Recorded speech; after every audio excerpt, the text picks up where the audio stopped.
Welcome to my channel. This is Private Pilot Guide, which is a video series that follows me going from no aviation experience to becoming a private pilot. Today, instructor Brad is going to talk us through going and landing at a towered airport. The traffic pattern is the same. You still fly the upwind, you still fly the crosswind, you still fly the downwind, the base, and the final. But instead of you making the call outs, or like I did for you the other day, we just call the tower and we say, hey, Alliance Tower, this is Cessna 6291 Golf, we're coming inbound. Just basically do what the tower tells us to do. If they're really busy on the frequency, a lot of airplanes, then you might just say, Tower, 91 Golf, left base. And he'll say, oh, Roger, 91 Golf, clear to land, runway 16. Clear to land 16, 91 Golf. And then you're off the frequency because you want to minimize the amount of time that you're talking out there. Various different runway signs and markings or paintings that you're going to see on the runway. So runways are designated by white colored paint. Taxiways are designated by yellow colored paint. Okay?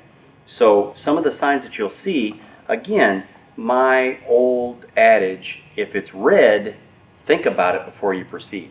To find a link and more resources for learning runway markings, please go to the video notes. Brad is going to talk about the hold short line, which I'm just passing over right now. Think of it this way.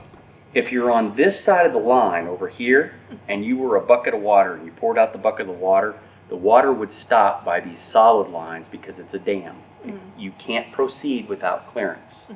If you're on the other side over here coming this way and you poured the water out, it could get through the holes in there. You can proceed without clearance coming this way. They call this a hold line or a hold short line. Okay. So we're ready to go fly. We've pre-flighted the Cessna 150 and checked the fuel levels.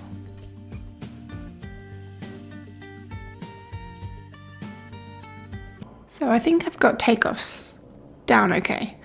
I complete the checklist, do a clearing turn, make sure there's no one in final, and line up with the runway, apply power, and start tearing down the runway until I reach around 60 miles per hour, and then I bring the yoke up a little bit and we take off. Now I just need to figure out how to get back down again.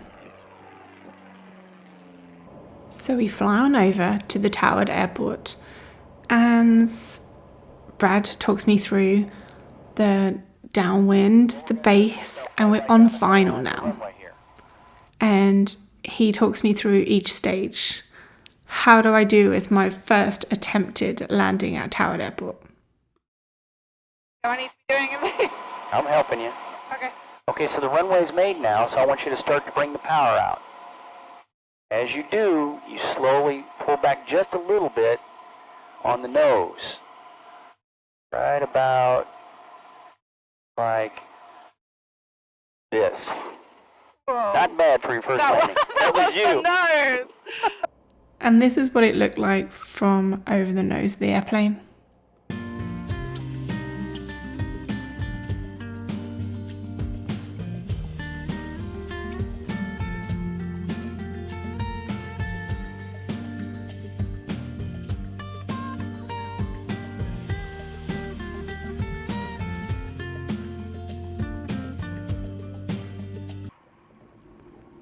After several go-arounds, attempts, near misses, and some more crash and goes, as instructor Brad likes to call them, we returned to our home airport and debriefed for the day.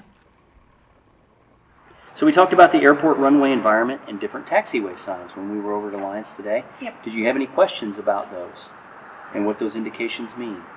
I think we were quite clear that the white on red was the runway, and you know which side of the runway you're on because the numbers comes first. That's right. On the system. So it's important to know where the hold short line is and which side of it you have to stay on. Yeah.